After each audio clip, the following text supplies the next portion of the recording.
This is a reflection on Psalm 139. If you've a Bible, why not get it and read the psalm for yourself? Remember, you have the Gideon app on your iPad, or most of you have a Gideon Bible. I'm using the NIV version of the Bible, but it doesn't matter what version you choose. This psalm starts with the reminder that God knows us completely, from inside out. Verse 1 says, "You have searched me, O Lord, and you know me." God knows us completely. He knows what we do or even what we're about to do. He knows our thoughts, our feelings, everything about us. But that isn't in a scary big brother kind of way.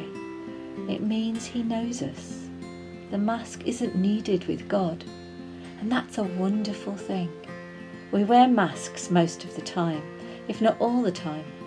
Some of us, many different masks. Son or daughter, friend, partner, class clown, cool kid, geek, quiet, loud. So often we're just trying to be the people we think people want us to be. What we need to be to get along with others and to fit in. But that can be exhausting. God sees beyond all that. We can put the masks down and just be. Then we start to actually work out who we really are. In his presence we relax and start to see how amazing it is to be truly known. The word the psalmist uses in verse 6 is variously translated as wonderful, amazing, too much to take in.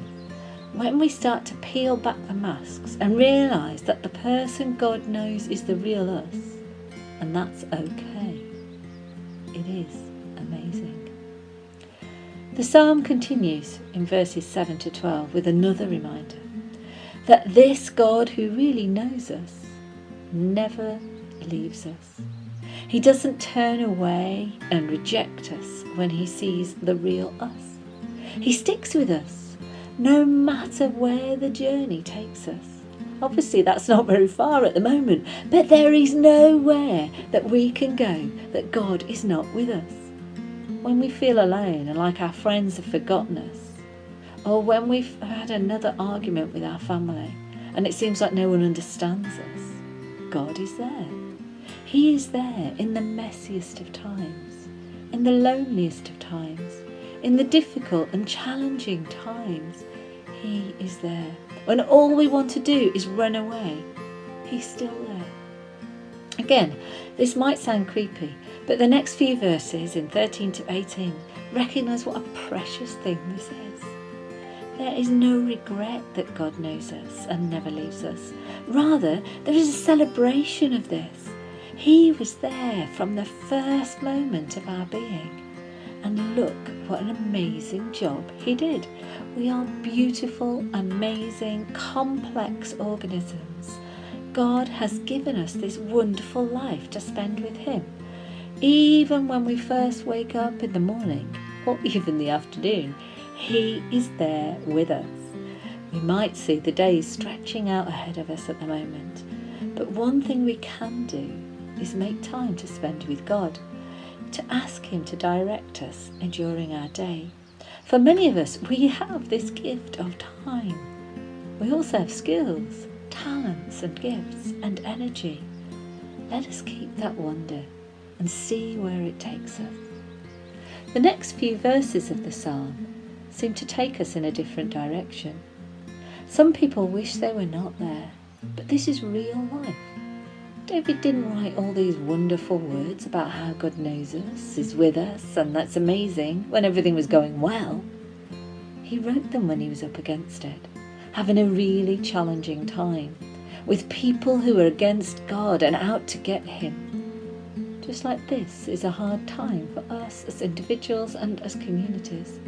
It is in these times we need to refocus and remind ourselves that God knows us, never leaves us, and that is a good thing. Then, like David, we can come to God with the final prayer that we find at the end of the psalm. Search me, God, and know my heart.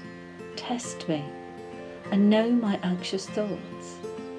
See if there is any offensive way in me, and lead me in the way everlasting. We can ask God to meet us where we are. If we are anxious, He knows. Bring it to Him. If we are frustrated or angry, He knows. Bring it to Him. Whatever our thoughts, we can bring them to Him, and He absorbs it and then helps us to refocus so that we can be with Him in the everlasting ways. Today, I want to set you a challenge. If you're able, go for a walk with God. On the way out, spend time talking about God, about what is on your heart. On the way back, listening to what God wants to say to you.